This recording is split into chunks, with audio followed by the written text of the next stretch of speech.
C'est quoi le plus gros mois que t'aies fait en trading? Ça a frôlé les... Et je pense que pour réussir, il faut avoir cette obsession un peu. Et dès le premier coup de feu, t'as ton cœur. Cette vie-là que j'ai, je l'ai après 10 ans de travail. Une des choses les plus importantes en trading, c'est suivre son putain de plan.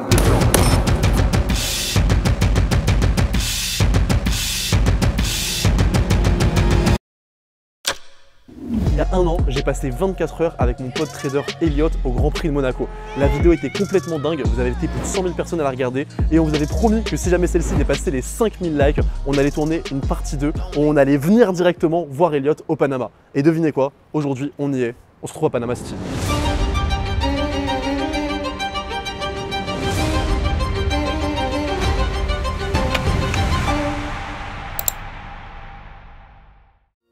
And where down we go. Le truc qu'il y a, c'est que l'année dernière, c'était lourd. Elliot, il a acheté une Ferrari dans la vidéo, on a passé une journée de fou au Grand Prix, mais le problème, c'est qu'on n'a pas eu l'occasion de réellement parler trading. On n'a pas eu l'occasion de réellement vivre une journée avec Elliot pour comprendre comment aujourd'hui il peut se permettre d'avoir ce train de vie là. Je vais le rejoindre tout de suite et on va voir tout ça aujourd'hui. Et je vous dis la vérité, je sais que cette vidéo aussi va être complètement folle. D'accord. C'est tout bon, bon matin. On a vraiment chié, on est venu. Vous êtes venus. On est venu jusqu'à chez toi pour tourner la partie 2. Ils ont été des milliers à nous envoyer des messages là-dessus. Je vois qu'ils sont chauds. Là, t'es vraiment plongé dans direct la matinée, 6 h du matin, lever du soleil à la maison. Donc ça fait plaisir tout ça. Mec. Donc là, ça va être quoi un peu le but de la journée? Écoute, aujourd'hui, j'ai envie de dire journée assez classique. T'as des armes dans ton bureau? Mais au final, ce qu'on va faire, c'est prendre l'avion pour aller se poser sur une petite île privée. Elliot, il a pas la même définition de classique que le commun des mortels, hein, je vous le rappelle. Et en général, c'est quoi du coup la première chose que tu fais le matin justement quand tu viens ici? Bah, écoute, première chose, on est là où je passe mes premiers moments, c'est-à-dire je me réveille tous les jours à 5 h 50, je descends à la piscine, il n'y a personne, et j'ai le lever du soleil, alors là les nuages sont assez bas, donc on n'a pas cette couleur orange, mais je pense que tu vois, hein, c'est peaceful, et ça me permet de venir pas être sur mon téléphone. Ça dépend de mon schéma mental ce matin-là. Mais si je suis un petit peu stressé ou un petit peu agité, disons, je peux venir ici méditer. Et si je suis bien, bon plutôt je viens et juste je me fais chier, tu vois ce que je veux dire? Je viens 30 minutes, faire un peu rien, regarder au loin et... On va créer le vide quand même dans ton esprit. Ouais, c'est ça en fait. Créer le vide pour... Pourquoi c'est important? Parce que d'expérience, en fait, on est toujours dans le... On fait toujours un truc, tu vois ce que je veux dire? Même... Tu vois, quand on se réveille, quand on fait rien, tu vois, on prend le café ou quoi, on attend le café, on est sur le téléphone, on est sur Insta, tu vois, on fait toujours un truc, il y a toujours une stimulation. Alors que je trouve, pour moi, le fait de venir le matin et de juste d'avoir rien à faire, ouais, ça me permet d'être centré dans ma tête et de commencer la journée de la bonne manière, tu vois. C'est vrai que ça c'est quelque chose qui est important, c'est qu'aujourd'hui, on prend plus le temps entre guillemets de s'ennuyer, tu vois. Ouais. Quand on était petit, il y avait encore un petit peu ça. Mais depuis maintenant qu'on est à fond sur nos téléphones, on a plus cette habitude-là, alors que c'est super important parce que c'est justement dans ces moments-là aussi que tu as la créativité qui va s'activer et que ça va laisser la place à ton cerveau pour pouvoir justement avoir de nouvelles idées. Ouais, non, c'est complètement ça. Et sinon, je prépare ma journée ou ma semaine. Bon, généralement, ça s'est fait en avance. Je m'organise toujours en préparation de la semaine et après, préparation journalière. Donc, ça va être rythmé généralement par rapport au marché. C'est-à-dire, est-ce qu'on a des grosses annonces économiques? Est-ce qu'on a un gros événement? Donc ça, et puis ensuite, un petit peu tout ce qu'il y a autour. C'est quoi un peu ta philosophie de vie du coup? Comment tu résumerais ta manière de penser vraiment en quelques mots? Pour moi, tout fonctionne par système de balance. Et c'est une philosophie de vie que j'ai et que j'applique, que ça soit en trading, en investissement, en relation, en perso, en fait absolument tout. Tu vois, si on revient même à la physique chimie quand on était au collège, tu vois, tu sais, on apprend qu'il y a toujours des charges dans les électrons, neutrons, machin, positives, négatives, et que tout, du coup, toujours s'annule. Et on a exactement ce même système dans absolument tout. Et donc, je te le schématise parce que moi, tout marche en schéma dans ma tête, mais ouais. C'est pour moi, c'est la grosse pendule, tu vois. Okay. On a cette grosse pendule, exactement, avec du négatif, du positif. Et donc, tout mouvement, qu'il soit négatif ou positif, disons, tu tires la pendule dans cette direction-là et elle arrive ici, tu vas avoir un mouvement opposé, négatif, égal à ce mouvement positif que tu as eu. Okay, donc tu as ça, donc ça c'est une des variables. Et la deuxième variable, c'est la hauteur de cette pendule. Et donc la hauteur de cette pendule, en fait, ça va te faire ces variations-là. Plus tu es bas, en fait, plus les fréquences vont être basses. Plus les fréquences vont être basses, plus les swings entre négatif et positif vont être fort et violent, tu vois. Et maintenant, plus tu arrives à remonter dans les fréquences, et en gros dans ta consciousness, tu vois, plus tes fréquences vont être rapides et fortes, mais les oscillations entre le négatif et le positif vont être courtes. Je te donne un exemple. Tu vas avoir beaucoup de personnes qui vont avoir une vie qui est rythmée entre motivation extrême et je suis à fond dedans et tout, genre monk mode, tu vois ce que je veux dire, et l'inverse, burn-out, dépression, etc. Et c'est des gens qui oscillent entre ces deux-là. Alors, il n'y a pas de mal et cette oscillation, elle est tout à fait normale. Et ça, c'est exactement ça en fait. C'est-à-dire que les gens qui sont sur cette partie-là, généralement, c'est les personnes qui pensent au jour le jour. Qu'est-ce que je vais faire aujourd'hui? Qu'est-ce que je vais faire ce soir? Tu vois ce que je veux dire? Qui pensent au jour le jour. Donc ça, c'est jour. La couche juste au-dessus, ça va être les personnes qui vont penser en termes de semaine. Qu'est-ce que je vais faire cette semaine? Au-dessus, qu'est-ce que je vais faire ce mois-ci? Qu'est-ce que je vais faire cette année? Qu'est-ce que je vais faire dans les 10 années qui viennent? Et en fait, si tu regardes bien, si on regarde une société classique, tu vois l'échelle de statut de gestion d'une société, en fait, c'est ça. Tu as le mec, l'employé qui s'occupe du day-to-day, qui est généralement en bas et qui a ses swings, etc. Ensuite, tu vas avoir le gérant de ce gars-là. Ensuite, tu vas avoir le manager qui lui doit avoir une vision plus grande. Ensuite, tu vas avoir le COO qui lui va devoir regarder sur l'année qu'est-ce qui se passe. Ensuite, tu vas avoir en haut le CEO qui lui, si on regarde Musk, qui a besoin d'avoir cette vision complètement sur l'avenir. En fait, parce que tu sais qu'au bout du compte, que tu sois en bas ou que tu sois en haut, le résultat, il est toujours neutre. Ouais. Dans tous les cas, il est neutre. Donc, à toi de voir lequel tu veux, tu vois. Mais pour moi, c'est… Et cette philosophie, cette chose-là, ça s'applique à absolument tout. Et tu vois, si on regarde les marchés financiers, on va avoir la tendance de fond, et ça, c'est quelque chose qui est super important, mais tu vas avoir cette tendance de fond et cette oscillation qu'il y a autour de cette tendance de fond. C'est le mécanisme que tu retrouves dans tous les domaines de la vie. Et ça serait quoi, Elliot, aujourd'hui, ton meilleur conseil à donner à quelqu'un justement qui regarde cette vidéo et qui aurait envie de monter son niveau de conscience, de monter son niveau énergétique? Je dirais la compétence la plus importante pour faire ça, et de manière générale dans ta vie, qui va t'aider énormément, c'est de self-reflect, donc d'être capable en fait de sortir de soi-même pour s'analyser soi-même et regarder dans quelle situation on est, pour en fait se rendre compte des moments de bas, des moments de haut, et en fait avoir assez de recul pour voir que en fait, généralement, on a toujours des œillères et on est bloqué dans le moment présent. On se dit, putain, c'est la fin du monde, etc. Mais en fait, si tu es vraiment capable de prendre du recul sur ta situation, généralement, tu es capable d'analyser les choses bien mieux. Et de cette même manière, quand on a ces oscillations, reconnaître premièrement qu'on a ces oscillations entre positif et négatif, et que s'il y a un négatif, c'est obligé qu'il y ait un mouvement positif qui vienne avec, et s'il y a du positif, c'est obligé qu'il y ait un négatif qui vienne avec, mais du coup aussi le prendre en compte, tu vois. Bien plus qu'un simple conseil de mindset, ce que vient de nous partager Elliot, c'est une véritable philosophie de vie. Et le plus intéressant, c'est qu'elle s'adapte à tous les domaines, et notamment au trading, comme on va le découvrir dans quelques instants. Bon l'équipe, là on va aller rejoindre directement Elliot dans son bureau, là où tout se passe, là où il trade, et je vais pouvoir lui poser toutes mes questions, et notamment lui demander aujourd'hui concrètement combien il gagne d'argent grâce au trading. Et ce que je vais vous demander, c'est de rester bien concentré pendant cette partie de la vidéo parce qu'on va pouvoir parler technique. Et aujourd'hui, la plupart du temps, les gens vont skipper ce genre de partie-là. Ne faites pas partie de ces personnes-là. La plupart du temps, les personnes veulent pouvoir avoir le penthouse comme ça, veulent pouvoir avoir la voiture et s'acheter une Ferrari comme par exemple Elliot il a fait, aller au Grand Prix de Monaco, kiffer, etc. Mais ça, c'est uniquement possible grâce à ce genre de moment-là, grâce au type de valeur que vous allez pouvoir apprendre. Donc restez bien concentrés parce que c'est que le début de la journée. Missing out on my years. There's times when I wish I was where I was back when I used to wish I was here. Missing out on my days. Scrolling through life and fishing for praise. Opinions from total strangers. Là du coup on est dans ton bureau.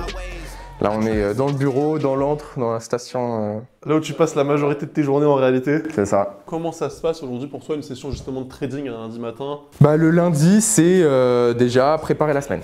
Préparer la semaine, voir ce qui se passe pendant la semaine. Sur les marchés, en gros, il y a plusieurs variables. Une qui va être, on va dire, l'effet de foule, l'effet de masse. Quel est le mood des gens actuellement? Donc, par exemple, le lundi matin, généralement, je ne vais jamais exécuter de position parce que la semaine vient de commencer. C'est encore frais, on ne sait pas encore quel va être le mood, tu vois ce que je veux dire? Donc généralement le lundi matin c'est tranquille, moi je suis sur l'ouverture de la session de New York. Et puis sinon c'est regarder la semaine, qu'est-ce qu'elle nous prépare, tu vois? Et donc là on peut voir, donc aujourd'hui, demain, ce soir, on a les données d'inflation australiennes qui sont attendues. Cette semaine c'est une semaine qui est importante parce qu'on a les décisions politiques monétaires. Donc en gros, quand tu trades, évidemment tu trades les marchés financiers, c'est logique de devoir s'intéresser à l'économie et à la finance. Ce qui est en train de se passer. Ce qui est ouf, c'est que tu as un nombre d'écrans quand même. Tu sais, j'ai jamais vu autant d'écrans genre sur un bureau. Typiquement, c'est quoi le plus gros mois que tu fait en trading en termes de bénéfices? Ça a frôlé les 500 000. Ok. 480, un truc comme ça, 470. T'as des armes dans ton bureau? Ouais, alors, les armes dans mon bureau, il faut en effet protéger la valeur. Alors maintenant, est-ce que ça veut dire que je gagne 480 000 par mois? Absolument pas. C'est une moyenne qui est lissée. Et en fait, très souvent, l'objectif en trading, c'est pas de faire des home runs, c'est de jamais fuck up. Parce que si tu fuck up, en fait, c'est retour à case départ. C'est comme au poker. Tu vois, si t'as plus de jetons, de chips, bah, tu peux plus jouer. Donc c'est aussi simple que ça. Mais sur mon année, en fait, je vais avoir une performance, on va dire, des trades qui sont très... on va dire, il n'y a rien de spécial. Et généralement, toute mon année est faite sur 3-4 positions. Il y a 3-4 positions qui, celles-ci, sont passées. Et en fait, c'est le fait d'être régulier, de show up, show up, show up, show up, pas fuck up, pas fuck up, pas fuck up, pas fuck up, qui d'un coup, bam, c'est bon. Tu arrives à choper un qui, vas-y, ça va vraiment te mettre bien. Tu vois. Mais donc, les statistiques font que ça se peut qu'ils soient tous dans le même mois. Et du coup, tu as un mois de malade. Est-ce que ça veut dire que tu gagnes ça tous les mois? Non. Le trading, c'est pas juste un jeu de faire un maximum de trades, mais plutôt un jeu d'analyse et en fait de tirer au bon moment et de pas tirer en fait justement à blanc dans quelque chose que tu pourrais perdre. Exactement, parce que, et comme tu l'as dit, l'objectif c'est pas de trader le plus, parce qu'en fait tu as un truc qui s'appelle l'espérance, c'est-à-dire quelle est la moyenne d'argent que tu arrives à générer par trade. Et le truc c'est que, donc tu pourrais te dire, ah bah donc si je trade plus, bah c'est l'espérance fois le nombre de positions, donc je vais faire plus d'argent. Sauf que le problème c'est que si tu vas trader plus, de manière générale, tu vas être moins sélectif sur ce que tu trades, et tes performances, c'est la somme de tous tes gains, plus toutes tes pertes, plus toutes les positions que tu as décidé de ne pas prendre. Mais donc maintenant, si toutes les positions que tu as décidé de ne pas prendre, tu commences à les prendre, en fait, s'il faut, tu vas te retrouver à être perdant. Exactement. Phrase là qu'on entend souvent, c'est ne pas trader, c'est trader. Ouais, complet. Et moi, 90-95% de mon travail, c'est que de la recherche, de l'analyse. Le fait d'appuyer sur acheter ou des trucs comme ça, c'est... je te donne un exemple, ce mois-ci, je dois avoir peut-être 7 trades au total. Donc ça veut dire que j'ai cliqué sur acheter ou vendre 7 fois, alors que je travaille tous les jours. Si je prends cette position, est-ce que je serais réellement surpris si j'ai tort? Est-ce que je serais vraiment surpris si je perds de l'argent sur cette position? Si la réponse, c'est pas oui, je serais vraiment surpris de perdre, bah dans ce cas, je prends pas la position. Tu vois ce que je veux dire? Donc tu préfères ne pas prendre le risque. Exactement, parce qu'en fait, tu as du risque sur la table. Et là, est-ce que tu peux me parler, s'il te plaît, de la différence du coup entre la partie trading et investissement? Donc trading, ça va être tout ce qui est spéculation. Tu spécules sur quelque chose qui va arriver et là, il faut vraiment avoir un avantage par rapport aux autres. Et ça, c'est un métier à part entière. L'investissement, c'est quelque chose que tout le monde devrait faire. Comme le disait Elliot, tout le monde devrait investir à son niveau. Et pour ça, il y a différentes plateformes qui existent. Personnellement, j'ai choisi de le faire avec Bitpanda et je vais vous expliquer pourquoi et comment je le fais et qu'est-ce qu'il y a d'intéressant avec. Déjà, ce qu'il faut savoir, c'est que Bitpanda, il y en a beaucoup qui le connaissent pour la partie crypto. Ils sont diversifiés et ils proposent une multitude d'actifs différents où à partir de 1 euro, vous pouvez accéder à plus de 700 actifs, que ce soit dans la crypto, mais aussi des ETF, des actions et plein de choses différentes. Et perso, ce que j'adore avec leur interface, c'est qu'elle est hyper fluide, elle est complète et surtout, elle est simple d'utilisation. Moi, j'utilise ce genre de plateforme-là pour pouvoir automatiser mon DCA. Le DCA, c'est ce dont on parlait juste un petit peu avant dans la vidéo, c'est le fait de pouvoir investir à une date fixe, ça peut être par exemple toutes les semaines ou tous les mois, dans une action. Et ce qui est génial avec Bitpanda, c'est que ce DCA-là, vous pouvez directement l'automatiser. Donc vous pouvez connecter votre application bancaire à Bitpanda en un clic, et vous pouvez faire en sorte, je vous prends un exemple, si jamais vous savez qu'en général vous recevez vos virements, vous rentrez par exemple le 5 du mois, bah de faire en sorte que dès le 6, ça soit automatiquement prélevé, comme ça vous n'avez même pas besoin de vous poser la question.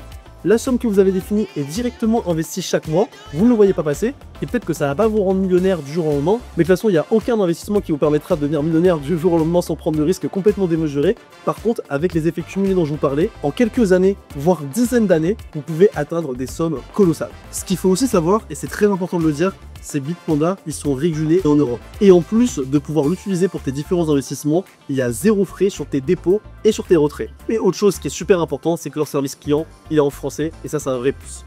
Pour les plus avancés d'entre vous, notamment qui ont l'habitude de trader, Bitpanda, ce qui est intéressant, c'est que c'est partie des seuls acteurs qui sont en France ont de pouvoir trader avec des effets de levier. Je tiens à préciser qu'il est essentiel de pouvoir se former et d'investir uniquement des sommes que vous êtes prêts à perdre, parce que plus vous allez mettre du levier, plus vous allez mettre de risques. Franchement l'équipe, nous avons, je suis super content de pouvoir faire cette collab avec Bitpanda parce que c'est une vraie entreprise que j'utilise au quotidien et pour l'occasion j'ai pu négocier un super deal avec vous exclusivement pour les personnes qui suivent le média 24 Hour Biz, car pour toutes les personnes qui vont cliquer dans le lien directement dans la description de cette vidéo, vous allez pouvoir bénéficier de 50 € offerts dès que vous avez fait juste 400 € de dépôt sur la plateforme et que vous avez validé un premier trade. Donc n'hésitez pas à cliquer dans le premier lien en description et à créer un compte dessus. Maintenant, on est reparti pour la suite de la vidéo parce que je sais que Elliot nous réserve des dingueries et vous n'êtes clairement pas au bout de vos surprises. J'ai une petite question, par exemple, quand tu trades aujourd'hui, c'est quoi un peu le pourcentage de ton capital justement en termes de jetons entre guillemets que tu mets justement à chaque fois? Parce que tu mets pas tout ton capital à chaque trade, j'imagine. Alors la manière dont je le calcule personnellement, c'est toujours un risque qui est unitaire. Donc en fait j'ai mon risque maximum que j'appelle R max, risque max, et je vais jamais prendre une position qui est plus grosse avec un risque plus important que ce R max. Je vais jamais me permettre de le faire. Donc tu délimites déjà une règle en fait et un plan que tu dois suivre du coup à chaque fois et respecter. Exactement, tu es absolument obligé et c'est une des choses les plus importantes en trading, c'est suivre son putain de plan. Parce que si tu commences à bifurquer, c'est là que ça devient très dangereux.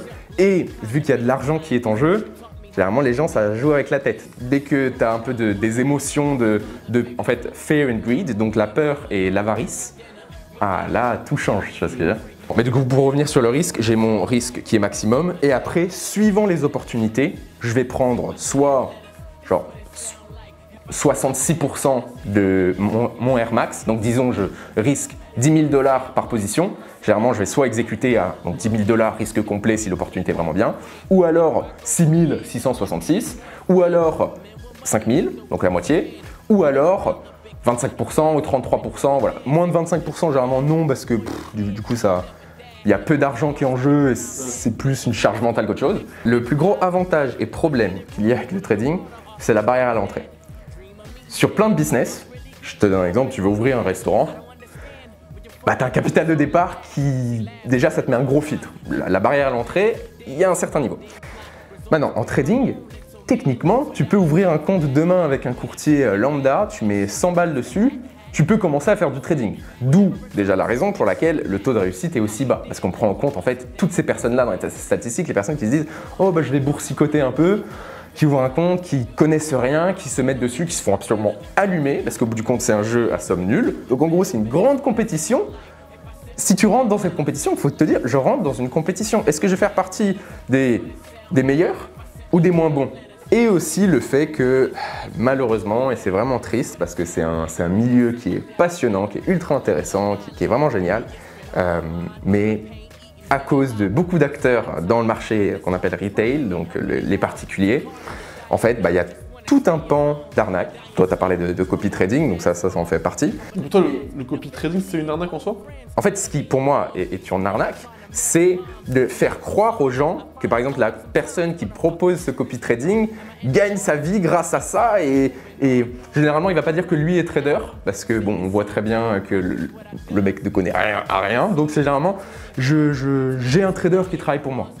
Mais quel trader va travailler? Il n'y a aucun sens. Mais bon, bref. C'est souvent ce qu'on voit en réalité. On voit souvent, genre, tu vois, typiquement un schéma classique où tu vas avoir des personnes qui vont afficher un lifestyle assez exubérant sur les réseaux sociaux, qui vont derrière après rediriger par exemple typiquement vers un Telegram ou quoi, qui vont rediriger derrière justement de l'affiliation broker et qui vont te proposer en gros de payer 0 €, mais juste du coup de faire un deposit. Et non mais c'est tout le temps ça. Et on dit toujours, si quelque chose est gratuit, le produit c'est toi. Et donc pour eux c'est ça le business model, c'est d'attirer des gens.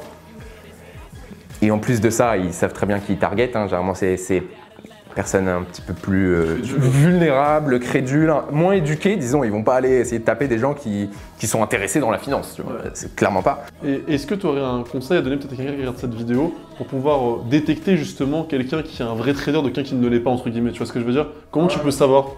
Bah déjà, est-ce qu'ils trade? Point barre. Tu vois ce que je veux dire? Tu vois ces personnes-là, mec, ils sont toujours en vacances, frère. Genre, enfin, là tu es dans mon quotidien, disons. Comme je dis, je passe tous mes matins ici à trader la session de New York. Et parfois, j'ai même pas de trade, mais je suis là tout le temps, tu vois ce que je veux dire? Et si tu regardes mon Instagram, bah, tous les jours, tu vas voir que je mets des trucs à propos de ça. Enfin, je suis là tous les putins de jours, tu vois. Quelqu'un qui ne met jamais rien, qui est jamais là, enfin, qui est toujours en déplacement. Exactement, mais ça, c'est impossible. Tu vois, ce que je trouve intéressant, et c'est pour ça que je voulais vraiment faire cette vidéo avec toi, c'est que aujourd'hui, tu as le côté où tu es sur les réseaux sociaux, où tu as quand même, tu vois, une vie un petit peu, genre des fois où tu montres plutôt des moments de vie, comme on l'avait fait l'année dernière à Monaco, quoi, etc. et tout. Mais ce que je kiffe avec toi, c'est que pour avoir vraiment échangé, tu vois, même en back-end, tu es vraiment compétent. Genre moi, ce que je disais, genre tu vois, l'année dernière, on avait parlé beaucoup justement d'investissement, de DCA, etc. J'avais suivi justement derrière après ton programme, j'avais regardé justement les vidéos. Et moi, ça fait depuis, je pense, ça fait des années que j'ai pas suivi, genre tu sais, une formation ou quoi, parce qu'en général, tu sais, c'est bullshit, t'apprends rien, tu vois. Et là, pour le coup, toi, c'est vrai que tu as vraiment des vraies compétences, tu vois, techniques, et ça que je trouve intéressant. Et moi, j'ai plein de gens, tu vois, derrière qui m'ont demandé, qui m'ont dit, ouais, mais Elliot, tu vois, vu qu'il a un peu son personnage, le masque, le truc, le lifestyle, ça et tout, genre, c'est comment, genre, tu vois, derrière, à l'arrière de la boutique, tu vois. Et tu vois, je peux le dire, et j'ai rien à gagner à le dire, genre, tu vois, que toi, ça me fait kiffer parce que tu as des vraies compétences, c'est concret. Et c'est ça, justement, qui est intéressant. Ouais. Non, et puis même plus que ça, pour moi, c'est vraiment une passion, et c'est ce que j'ai toujours fait. T'es vraiment passionné pour ça. En fait, j'ai jamais eu de travail. Enfin, j'ai déjà eu un travail, mais dans cette niche-là. Donc, j'ai étudié finance en Angleterre, à Londres. Puis après, j'ai travaillé dans un petit fonds d'investissement, donc un petit hedge fund chinois qui était sur Mayfair.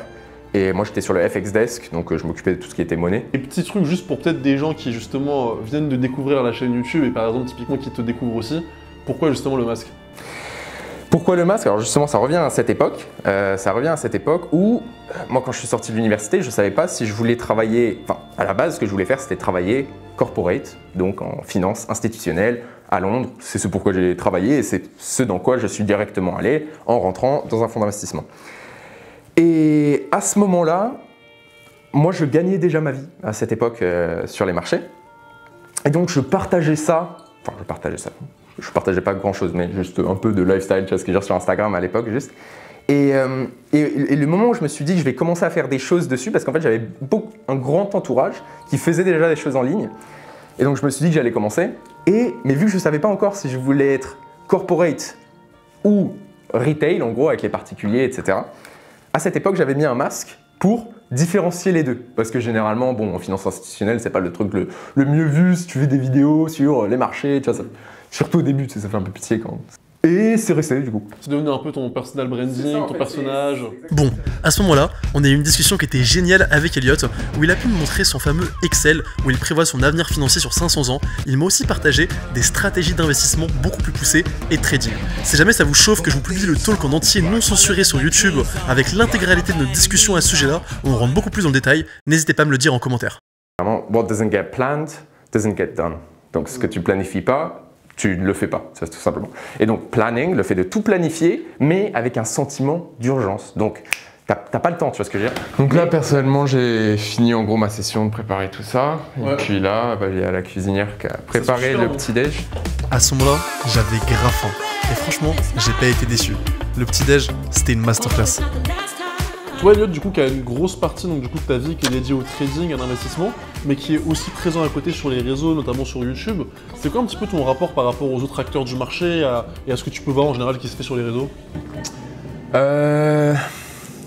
Moi, je vois un peu un problème aujourd'hui, qui est que en fait, la vente d'informations, donc la vente de formation, l'infoprenariat, c'est devenu en fait un business à part entière, au lieu d'être un business qui découle de ton activité principale. Donc c'est-à-dire, si on prend mon cas, j'ai commencé par le trading, j'ai fait ça pendant des années, avant de proposer quoi que ce soit. Et en fait, c'est venu en suite logique, disons. Et je l'ai scale très progressivement en fait. Au début, j'offrais un service, puis après ci, puis après ça. Et en fait, je l'ai étoffé avec le temps. Et c'est quelque chose qui, dans le temps, dure et j'ai une très bonne réputation, etc. Parce que ce que je propose, ça aide réellement. Je te donne un exemple, tout ce que je propose, c'est toujours satisfait, garanti ou remboursé, peu importe la raison. Parce que je sais que ce que j'offre, c'est bon. Le souci que je vois aujourd'hui, c'est que le business de vente de formation, c'est devenu un business à part entière. Et donc, il y a des gens qui veulent se lancer dans la vente de formation. Mais ils oublient qu'il faut il faut une expertise avant. Tu peux pas juste vendre du vent, tu vois. Et aujourd'hui, c'est le problème que je vois et je pense qu'à la longue, c'est ce qui différencie vraiment aussi les différents acteurs. C'est si tu as réellement de la valeur à partager, vraiment des connaissances que d'autres personnes n'ont pas et que tu peux partager. Toi, tu kiffes les monstres? Non, les montres, j'aime beaucoup. Je suis passionné depuis que je suis petit. Donc j'ai celle-ci, donc qui est une Cartier Santos Skeleton full rose. C'est combien ça, une Cartier comme ça? En boutique, elle est à 72 000 $. Ensuite, on a une Rolex Day-Date Président avec Factory Diamond. Là, on a une Rolex GMT Master 2 Saru. Bon, ça fait longtemps en fait que je la voulais, ça fait longtemps, et en fait ce que j'adore avec cette montre, c'est que donc, de près, bon, c'est assez flash, tu vois, je sais plus combien, je crois qu'il y a plus de 50 diamants, des rubis, des saphirs, bon, enfin bref, c'est une montre de malade, mais de loin, en fait, de loin, je trouve, on voit juste un peu du bleu, du rouge, on pourrait penser que c'est une GMT Master 2 Pepsi, simple. Et en fait, ce que j'aime beaucoup, c'est que de loin, du coup, tu te dis « Ah, ok, bon, on s'en fout ». Et c'est que de près où tu te dis « Ah, ok, et il faut connaître quand même, il faut connaître ». Donc, enfin bon, bref, celle-ci, c'est ma dernière acquisition, oui. Et puis, ça, c'est une Breitling Navitimer X Cosmonaut, tout en or 18 carats aussi, que je trouve magnifique. Ouais, elle est magnifique. Qui est plus... On a beaucoup de charisme. Exactement, beaucoup de charisme. Très élégante aussi, et elles sont anciennes, j'ai envie de t'appeler monsieur directement. Exactement. C'est monsieur. Après nous avoir présenté sa collection de montres, Elliot nous avait réservé une petite activité. On a pris les armes qu'il y avait chez lui pour partir faire du tir. Mais avant ça, il avait quelque chose à nous montrer sur le chemin. Tu vois cette devanture là avec l'image d'une belle femme qui mange une pizza à côté, assise sur une Ferrari avec une bouteille de Dom Pérignon à côté. Ouais. C'est mon restaurant. T'as un restaurant? Ouais, j'ouvre un restaurant juste ici. S'enrichir, c'est ennuyant. C'est en faisant quelque chose d'ennuyant qu'on s'enrichit. Avec de la discipline et de la répétition. Exactement, c'est de la discipline, de la répétition. Donc de cette manière-là, j'ai pu m'enrichir. Mais quand j'ai préparé mon année 2025, une des choses que je voulais faire, c'est justement faire quelque chose de nouveau que je ne connais pas et qui me plairait. Mon restaurant représente, je crois que c'est 1,2%, même pas. Tu vois ce que c'est que dalle. C'est que dalle. Donc c'est pas je me lance dans une nouvelle aventure, un grand restaurant. Non, c'est un truc qui est proche de chez moi. Un restaurant, c'est quelque chose que je ne connais pas. Je me suis associé avec une très bonne personne parce qu'évidemment, je ne prétends pas savoir faire un restaurant. Moi, comme je t'ai dit avant, je suis trader. Ma spécialité, c'est tout ce qui touche à la finance. C'est pas les pizzas. Tu gères plus la partie investissement sur le restaurant. Exactement. Donc la personne avec qui je me suis associé, c'est quelqu'un qui a déjà ouvert des restaurants, que ce soit en France, au Brésil, ici à Panama, donc qui a l'expérience, qui a les contacts, qui a fait toutes les erreurs qu'il fallait faire. Moi, j'arrive en tant qu'investisseur et en tant que personne qui apporte réellement les idées et aussi un petit peu le côté marketing. Tu vois, je t'avais une connerie là sur tout le branding. Pour dès que les gens ils arrivent, là j'ai fait cette image avec tu vois, la meuf qui mange sur la féfé avec la Dom Pérignon, le machin et tout. Bon, c'est ChatGPT, je l'ai fait sur mon téléphone, j'ai envoyé au gars, il m'a pris ça, tu vois ce que je veux dire. Mais ce qui est marrant, c'est que des collègues qui ont des business physiques ici m'ont dit, parce qu'il y a plusieurs images comme ça, tu vois, un petit peu pour la DA du délire, m'ont dit incroyable les shootings que tu as fait faire. Quelle compagnie te l'a fait? En pensant que ça allait coûter des milliers de dollars. Mec, ça me coûte, ChatGPT me coûte 20 $ par mois quoi. Plutôt, je crois qu'on parlait de la barrière à l'entrée du trading. C'est vrai qu'en fait, aujourd'hui, n'importe qui peut s'autoproclamer trader. T'as un compte à 200 balles et tu fais un peu de trading, ouais, je suis trader. Dans sa bio Insta, le mec, il va mettre trader. Et d'ailleurs, c'est un souci. Beaucoup de personnes préfèrent l'image, se sentir être trader, plutôt que vraiment faire le putain de taf pour devenir trader. C'est plus sexy d'avoir l'image et de mettre trader sur Instagram que vraiment devenir trader. La vérité, c'est qu'au bout du compte, il y a peu de personnes qui veulent réellement être trader. S'ils doivent faire ce qu'il faut faire. Tu vois ce que je veux dire? Bon, allez, sur ce, à la guerre. À la guerre comme à la guerre.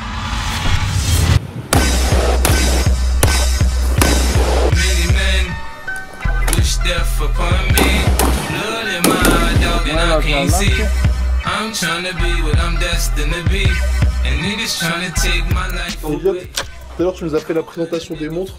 Là, Julien va nous faire la présentation des armes. Ça, c'est deux Smith & Wesson en 5,56 de 23. Donc ça, c'est celui d'Elliot, ça c'est le mien. Juste, j'ai rajouté une petite, des petites lunettes et également une crosse que je préfère. Ici, un 5,56, un Glock 19X, un Glock 19, un 43X. Et toi, c'est quoi que t'aimes justement dans le tir? Moi, ça me relaxe. C'est super bizarre parce que la première fois que je suis venu faire du tir, c'est quelque chose d'un peu... si t'es pas habitué, le bruit, ça fait peur, etc. Et en fait, le fait que tu doives te concentrer pour arriver à tirer, être super calme, être super en même temps concentré de tout ce qui peut se passer autour. bah, on est dans une bulle qui me relaxe, c'est très bizarre. Tu le sens aussi, est-ce que tu vas des similitudes typiquement même avec le trading ou quoi, où t'as besoin justement d'être focus et d'un coup de faire quelque chose, ou c'est quoi que tu kiffes? La similitude que je vois, c'est, comme tu l'as dit, les premières fois où tu tires, t'es tranquille et dès le premier coup de feu, t'as ton cœur. T'as une adrénaline qui vient, qu'il faut savoir gérer, qui peut être un petit peu apparenté, bon, entre guillemets, sur les marchés où il faut en fait être extrêmement calme.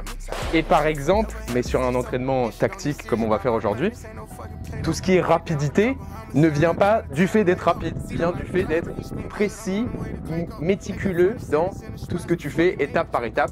Et puis surtout, au-delà de cette bulle de calme que ça me crée, bah, ça nous apporte de la sécurité au quotidien. C'est important pour nous de savoir manier nos armes. Si on a des invités non voulus chez nous, on sait les accueillir.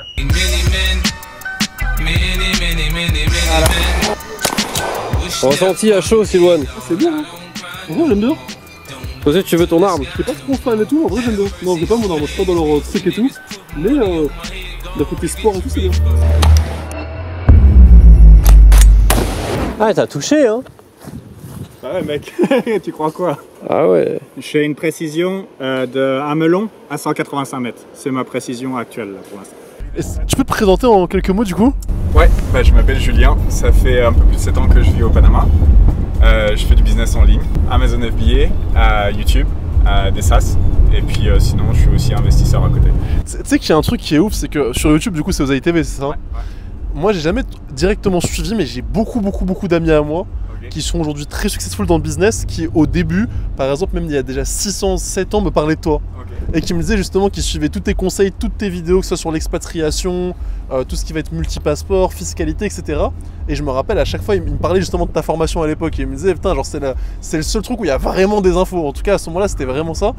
Et pourquoi justement ces sujets d'expatriation pour toi et, En fait, c'était tout naturel. À partir du moment où tu commences à faire de l'argent, si tu restes en France, t'es mort. I be in a loop, she be in a group. Brody want a friend, don't alley-oop. Bon, du coup là on vient d'arriver au hangar. Moi à la base je dis à Silouane qu'on venait ici pour faire un petit tour au-dessus de la ville pour voir la ville. Bon l'équipe, là on va aller faire, d'après ce que j'ai compris, un petit tour en avion pour aller voir Panama au-dessus du ciel.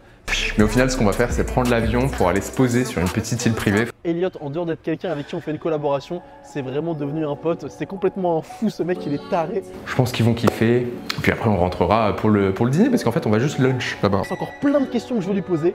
Mais avant ça, je vous invite, si jamais c'est pas encore fait, à vous abonner à la chaîne YouTube pour ne pas rater toutes les prochaines vidéos. Haciendo cosas que solamente yo te diría, no se te ocurra.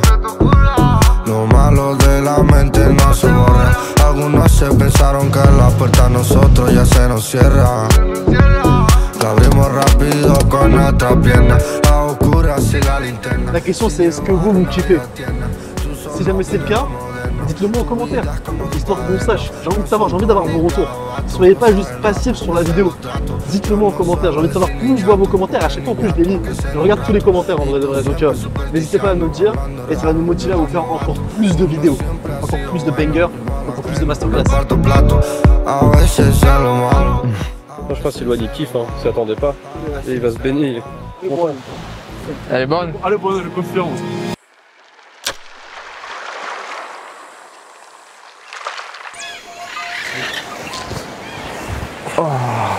Ça fait du bien ça. C'est qu'en vrai la dernière fois on a passé une journée ensemble où quand même on avait bien kiffé à Monaco, en vrai de vrai on va pas se mentir. Mais là on apprenait à te connaître encore plus, tu vois, en étant vraiment avec toi, chez toi, à Panama, et en passant justement cette semaine et notamment cette journée là aujourd'hui avec toi. Je me rends compte que mec ta vie en vrai de vrai c'est GTA. En vrai. Ouais, c'est vrai. Est-ce que cette vie-là, c'est la vie dont je suis rêvé quand t'étais petit, ou quand t'étais petit, tu rêvais de quoi? Non, honnêtement, c'est la vie dont je rêvais. Enfin, tu sais, quand t'es petit, t'es pas aussi détaillé dans exactement ce que tu veux. Ouais.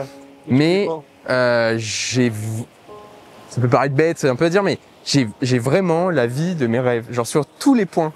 Sur tous les points, j'ai réussi à construire un truc que vraiment j'adore. Mes parents, c'est parents divorcés, la famille, j'ai envie de dire un peu classique, mais où il y a souvent eu, tu sais, des embrouilles de pension alimentaire, des trucs de ci, de ça, machin, et très vite j'ai voulu être indépendant en fait, et pas devoir dépendre ni de maman, ni de papa, ni de pouvoir être, exactement, être complètement indépendant. Et ma sœur, pareil. Ma sœur qui fait des choses géniales aussi. Mon père et ma mère sont deux extrêmes complètement opposés. Donc j'ai vraiment vu, encore une fois, la balance, tu vois, un extrême et l'autre. Et je te dis, ok, bon. J'ai capté, elle est où la médiane, la neutralité, tu vois. Ça a été quoi les moments les plus durs pour toi, la chose la plus dure dans ce processus-là? Encore une fois, on en revient à des formations professionnelles du trading, mais que l'objectif, c'est pas de faire des home runs, c'est de ne jamais fuck up. Et donc, j'ai jamais fuck up. Et donc, oui, pour ma part, il y a eu en fait des moments où je me suis senti très seul, dans le sens où, déjà, mon milieu, c'est un milieu qui est très solitaire. En fait, j'ai personne avec qui vraiment partager ce succès. Moi-même, mais personne qui mérite, avec qui je peux partager ce succès. Ah bah maintenant ça va, c'est bien. Ça se passe bien, ça va? Ouais, maintenant c'est bien, ça doit faire 2 ans que j'ai rencontré ma copine. Ouais. Le premier step pour moi, c'était 10 000 € par mois. Ouais. Parce que là, c'est le moment où tu peux faire un peu ce que tu veux. Tu peux aller au resto quand tu veux, tu peux... Bon voilà, tu vois. À partir du 2e million, c'est là où tu te dis... Deuxième million liquide, hein. Je parle bien liquide. C'est à ce moment-là où je me suis dit, ok, genre là, en gros, je te donne une bêtise, il y a un appartement penthouse à Panama qui vaut 1,2, je vais pas l'acheter, mais je sais que je peux, tu vois. En fait, tout est... Je sais qu'il y a un problème avec ma mère, je peux aider. Il y a un problème avec ma sœur, je peux aider. Il y a, en fait, tout, je peux le régler. À l'ombre, c'est mieux. Ah non, là, c'est trop chaud, c'est trop. Mais sinon, un autre truc avec l'argent aussi qui est incroyable et dont peu de personnes parlent, c'est alors oui, on a tout ce côté liberté, etc. Mais aussi, il y a la possibilité de ne pas être acheté. T'es pas à la vente parce que tu as de l'argent en fait. Tu vois ce que je veux dire? Parce que sinon, en fait, il y a plein de personnes qui font des trucs un peu sales pour l'argent. Maintenant, si tu en as de l'argent, ça va être beaucoup plus compliqué de te soudoyer, beaucoup plus compliqué de t'acheter en fait. Et pour toi-même, même de vendre tes propres principes, tu vois. On a ensuite repris l'avion et on est retourné à Panama City. Et Elliot nous a emmenés dans un restaurant qu'il affectionne tout particulièrement. Est-ce que depuis que tu étais petit, tu savais que tu allais réussir? Oui, ça à 100%. Oui. Tu le ressentais en toi? Pour moi, c'est le mélange entre la passion et un bon cœur. Tu vois ce que je veux dire? Genre, je trouve que j'ai jamais eu de mauvaise intention quand je fais quelque chose. Et tout ce que j'ai fait, je l'ai toujours fait avec le cœur ouvert. Tu vois, avec le cœur. Mais du coup, si tu as le cœur ouvert, tu t'exposes aussi au risque. Mais avec le cœur ouvert et avec de la passion à 100%. Et j'ai fait plusieurs choses, que ce soit sport, musique, machin, mais toujours à fond, passionné et en mode, y a que ça qui compte, genre obsédé, tu vois. Et je pense que pour réussir, il faut avoir cette obsession un peu, en fait. Cette obsession qui est presque malsaine. Presque où on te dit, bon, vas-y, c'est bon, calme-toi, tu vois, c'est peut-être un peu trop. Ça, on te l'a dit, toi, à tes débuts, des fois? Pas tant, parce que j'ai jamais trop partagé. La seule personne, c'était ma mère, qui me voyait du coup faire. Et c'était quand j'étais encore à l'école. Et à cette époque-là, je me couchais assez tard pour travailler sur mes trucs. Et je me réveillais à 3h, 3h30 du matin. Je mettais une alarme à 3h, 3h30 du matin. Je me rappelle, j'avais le bus à 7h du mat. Pour travailler de 3h30 du mat à 7h sur mes trucs. Généralement, j'avais ma mère qui sortait sur les coups de 4h30. Qu'est-ce que tu fabriques? Et ouais, ça l'énervait. Est-ce que tu penses que toi, c'est quelque chose qui est inné chez certaines personnes, tu vois? Comme par exemple, je sais pas, est-ce que par exemple c'est le destin ou c'est quoi ton rapport par rapport à ça? Ouais, il y a un très bon livre à ce sujet qui s'appelle Psycho Cybernetics. Et qui en fait c'est l'équivalent d'un... En fait la façon de penser c'est l'équivalent d'un missile à tête chercheuse. Un missile à tête chercheuse se concentre en fait jamais sur les obstacles. Jamais sur les obstacles, sur oh il y a ça, il faut l'éviter. Non, c'est en fait il va suivre l'objectif final et il y a que ça qui est en vision en fait. Et donc naturellement il va toujours le suivre pour arriver à son objectif. Mais sinon, pour moi, une des plus grosses qualités à avoir pour réussir, et qui généralement je ressens chez quelqu'un, en mode ah, bon lui, il a clairement ce truc-là, c'est la capacité à résoudre des problèmes, n'importe quel problème. T'as sûr? Soit compliqué, simple, que ce soit un truc que tu connais dans ton travail ou pas dans ton travail, n'importe. Si tu es capable de résoudre des problèmes, normalement tu devrais être capable de... En fait, tout est un problème. Tu veux de l'argent, c'est un problème. Trouve la solution. Si tu es capable de résoudre n'importe quel problème, bah tu vas résoudre le problème de j'ai pas d'argent. Si je pense en tant que trader marché financier, je vais te dire, il y a des winners, il y a des losers, point barre. C'est comme ça. Et le monde est parfait et tout le monde est là où il doit être. Qu'est-ce que t'en penses? Franchement, ce que j'en pense, c'est... Je pense que c'est un puzzle complexe, tu vois. Je pense que tu as un côté où on n'est pas tous égaux. Il y a un côté où, moi par exemple, genre, tu vois, je crois au fait. Après, c'est mon opinion personnelle, j'ai pas de certitude dessus. Mais en tout cas, moi j'en suis sûr. Tu vois, le fait qu'on a une âme, tu vois, pour moi. Pour moi, on n'est pas juste dans un corps et voilà, etc. Pour moi, on est une âme qui est dans un corps. Et ton âme, elle a plus ou moins de vécu. Et je pense que tu as des âmes qui sont quand même plus ou moins anciennes et qui ont eu plus d'expérience, plus de testing, entre guillemets, à travers d'autres vies ou quoi que d'autres, tu vois.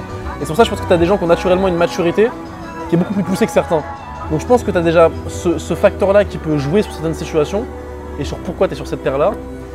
Je pense que de l'autre côté, tu as les événements que tu vis aussi qui peuvent, on va dire, venir révéler quelque chose justement que tu as en toi et qui peuvent venir le trigger, etc. et te construire.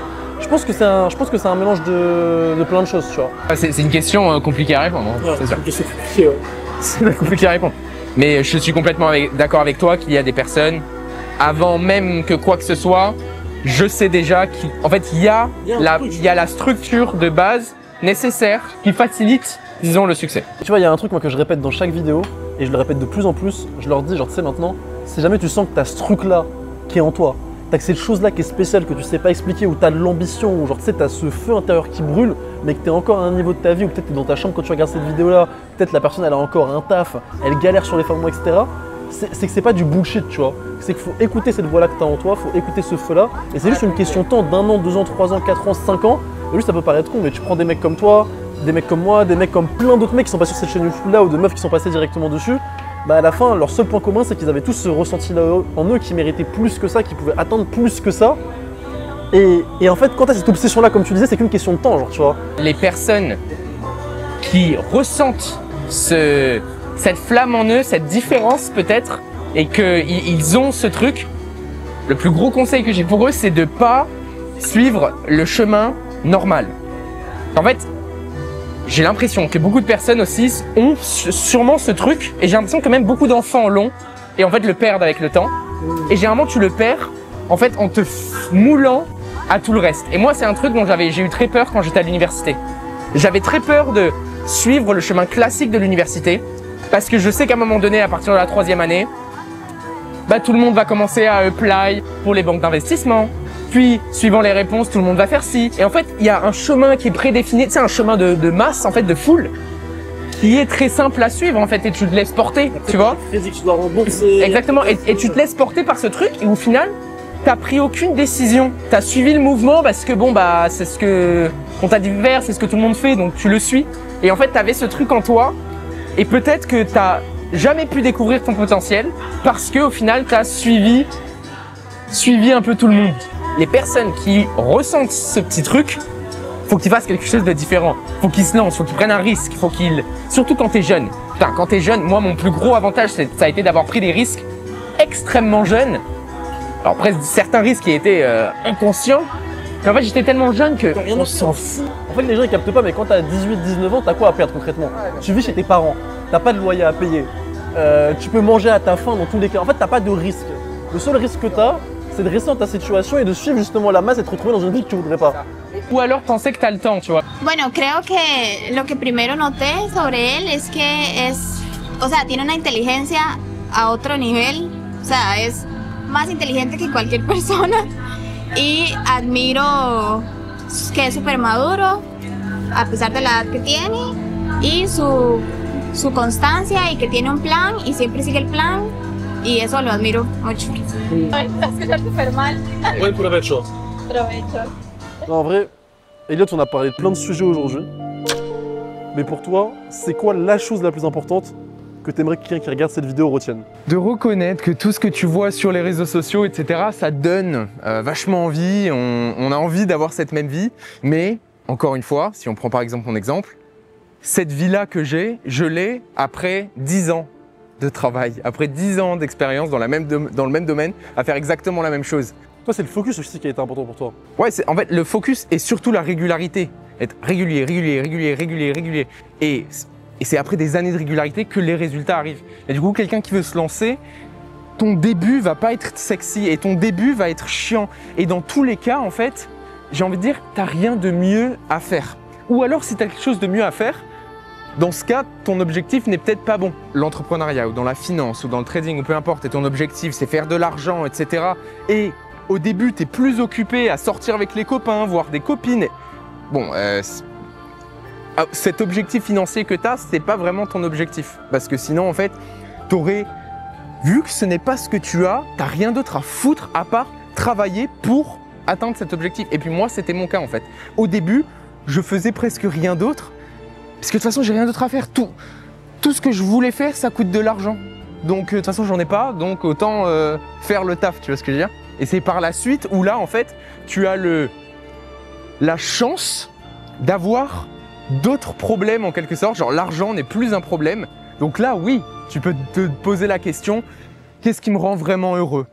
Comment je peux vraiment passer mes journées? Comment je peux vraiment partager mon temps avec des personnes qui me sont chères? Et d'autres questions viennent.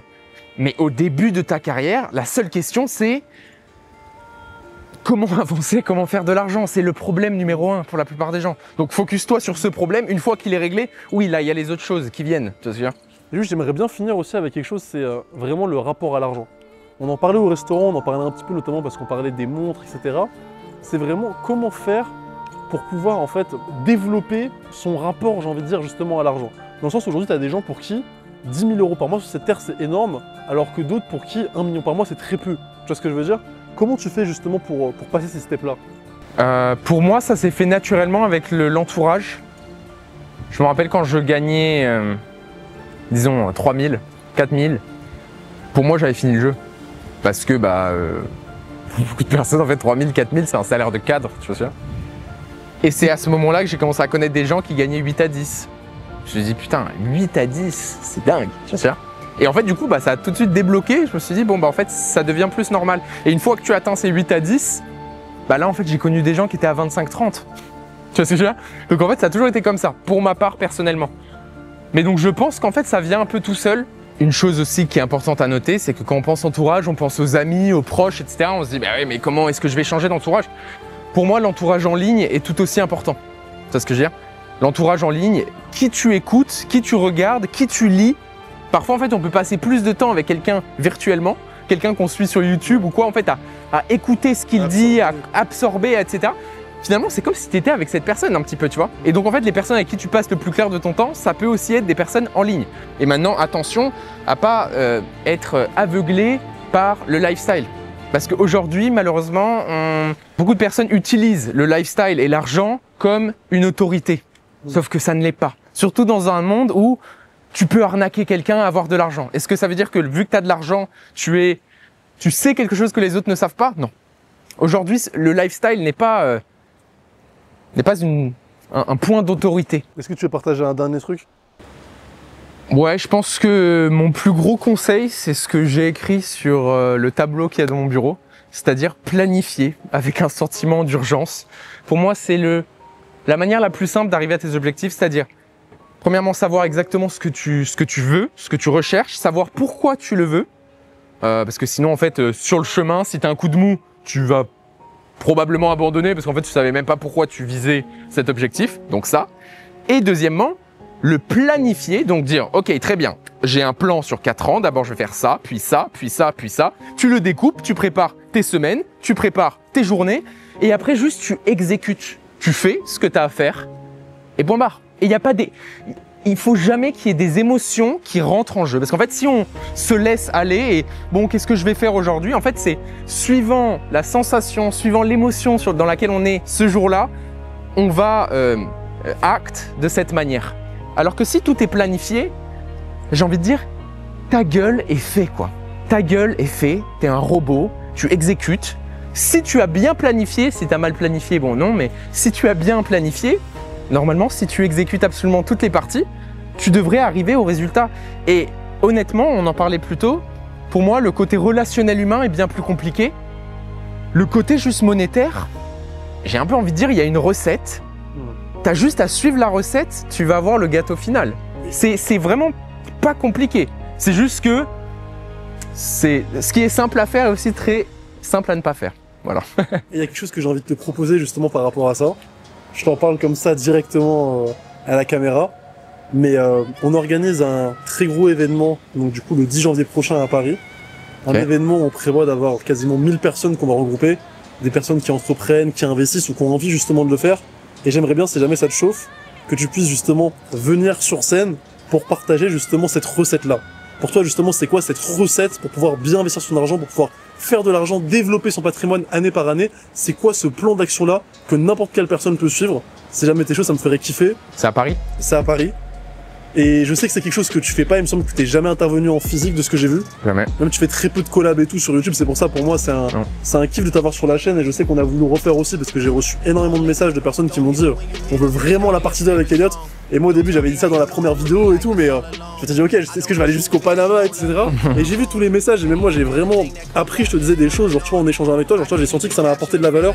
Donc je me dis que quelqu'un qui regarde cette vidéo c'est que ça peut aussi beaucoup lui en apporter. Donc franchement si jamais ça te chauffe, je serais honoré que tu viennes.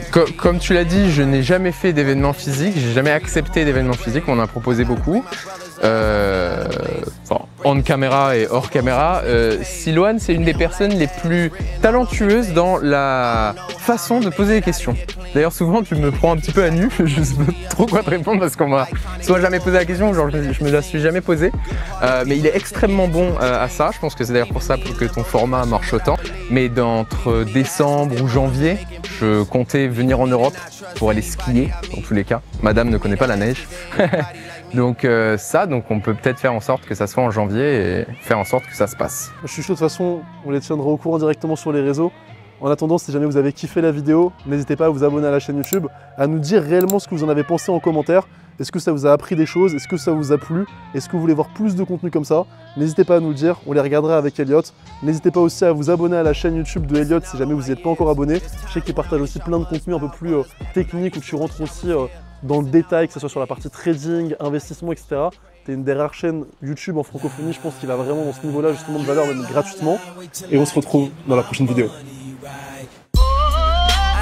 Dream I could buy my way to heaven. When I awoke, I spent that on a necklace. I told God I'll be back in a second. Man, it's so hard not to act reckless. To whom much is given, much is tested.